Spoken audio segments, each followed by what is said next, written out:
ایک نوجوان میرے نبی کی خدمت میں حاضر ہوا، کہنے لگا یا رسول اللہ، میرا باپ مجھ سے پوچھے بغیر میرا مال خرچ کر لیتا ہے، میرا مال خرچ کر لیتا ہے، مجھ سے پوچھتا تک نہیں۔ میں کڑکتی دھوپ میں تتی ریت پہ کھڑے ہو کر کمر پہ بوریاں لاد لاد کے دن رات ایک کر کے پیسہ کماتا ہوں، روپیہ کماتا ہوں۔ ایک میرا باپ ہے جو مجھ سے پوچھے بغیر میرا مال خرچ کر لیتا ہے، آپ میرے باپ کو کہیں کم از کم مجھ سے پوچھ تو لیا کرے۔ میرے نبی نے فرمایا جاؤ اس کے باپ کو لے کر آؤ۔ ایک صحابی گئے اس کے باپ کے پاس، کہا تیرے بیٹے نے آقا کریم کی عدالت میں شکایت کی ہے، تیری مقدمہ درج کیا گیا ہے، آقا کریم بلا رہے ہیں۔ جب باپ نے سنا کہ میرے بیٹے نے آقا کریم کی عدالت میں میری شکایت لگائی ہے تو باپ نے دل ہی دل میں دکھ بھرے درد بھرے چند اشعار پڑھے۔ ابھی یہ باپ آقا کریم کی خدمت میں گیا نہیں تھا، ادھر سے حضرت جبریل علیہ السلام حاضر خدمت ہوئے۔ جبریل نے آ کر اللہ کا سلام دیا، کہا یا رسول اللہ، اللہ فرما رہا ہے اس نوجوان کا باپ آ رہا ہے۔ اس باپ نے دل ہی دل میں دکھ بھرے درد بھرے کچھ اشعار پڑھے، ان کو کہنا پہلے وہ اشعار سنائے، بعد میں اس کے مقدمے کا فیصلہ کیا جائے گا۔ جبریل ادھر گئے، باپ بھی آ گیا۔ میرے نبی نے فرمایا آپ کے مقدمے کا فیصلہ بعد میں کیا جائے گا، پہلے وہ اشعار جو تو نے دل ہی دل میں پڑھے نا وہ سنا ہمیں۔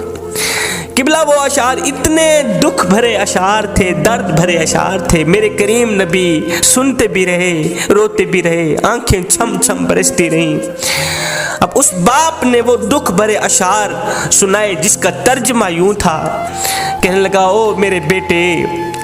جب سے تو پیدا ہوا تھا ہم نے اپنی ذات کے لیے جینا چھوڑ دیا۔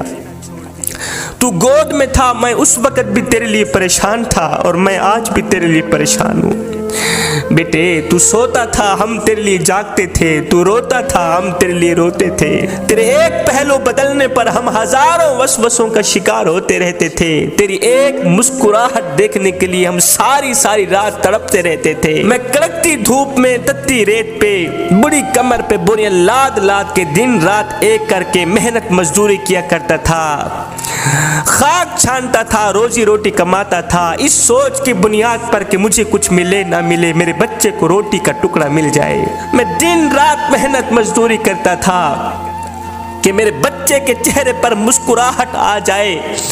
چاہے میرے آنسوں کے سمندر کیوں نہ اکٹھے ہو جائیں۔ بیٹے جب تو بیمار ہوتا تھا تو ہم ساری رات تیرے لیے تڑپتے رہتے تھے، تیرے ایک پہلو بدلنے پر ہم ہزاروں وسوسوں کا شکار ہوتے رہتے تھے، جب تجھے بخار آتا ہم ساری رات تیرے سرانے پہ بیٹھے رہتے، ہمیں یہ خطرہ ہوتا کہ کہیں ہمارے بچے کی جان بھی نہ نکل جائے۔ او میرے بیٹے،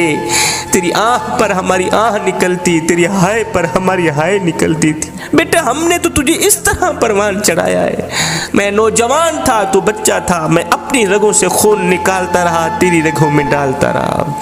ہاں اپنے منہ سے نوالا نکالتا رہا، تیرے منہ میں ڈالتا رہا۔ میں بڑھاپے کا شکار بنتا گیا، تجھ میں جوانی رنگ بھرتی گئی، تو جوان ہوتا گیا، مجھ سے بڑھاپا جوانی چھنتا گیا، میری ٹانگیں کمزور ہوتی گئیں، تیری ٹانگیں مضبوط ہوتی گئیں، میرے ہاتھ کانپنے لگے، تیرے ہاتھ مضبوط ہونے لگے۔ سوچتا تھا جیسے میں اس کے لیے دھکے کھاتا ہوں، روتا ہوں، دعائیں مانگتا ہوں، ایک وقت آئے گا یہ بھی میرے لیے دھکے کھائے گا، روئے گا، میری صحت کے لیے دعائیں مانگے گا۔ بیٹا میں سوچتا تھا جیسے میں نے تجھے پالا ہے ایسے تو بھی مجھے پالے گا، تو چھوٹا تھا میں تیری انگل پکڑ کے چلا کرتا تھا، میرا ایک خواب تھا جب میں بوڑھا بن جاؤں گا، جب یہ جوان ہو جائے گا تو یہ میری انگل پکڑ کے مجھے سہارا دے گا۔ میں سوچتا تھا جیسے میں نے تجھے پالا ہے ایک وقت آئے گا تو بھی مجھے پالے گا، لیکن بیٹے تیرا لہجہ بدل گیا، تیری آنکھ بدل گئی، تیرے تیور بدل گئے، تو ایک دم مجھے گور کے دیکھنے لگا، تیری آنکھیں ماتھے پہ چڑھ گئی، تو مجھے یوں سمجھنے لگا جیسے میں تیرا نوکر ہوں، تو مجھے یوں سمجھنے لگا جیسے میں تیرا زر خریدا غلام ہوں۔ بیٹے جب سے تو نے مجھے نوکر سمجھا، جب تو نے مجھے زر خریدا غلام سمجھا تو میں نے اپنی 30 سالہ زندگی کو جھٹلا کے رکھ دیا، یہ کہتے ہوئے کہ ہاں میں باپ نہیں میں نوکر ہوں، میں زر خریدا تیرا غلام ہوں، میں غلام تو مالک، میں نوکر تو آقا۔ بیٹے یہ تو بھول گیا کہ میں نے تجھے کس طرح پالا ہے، تیرے لیے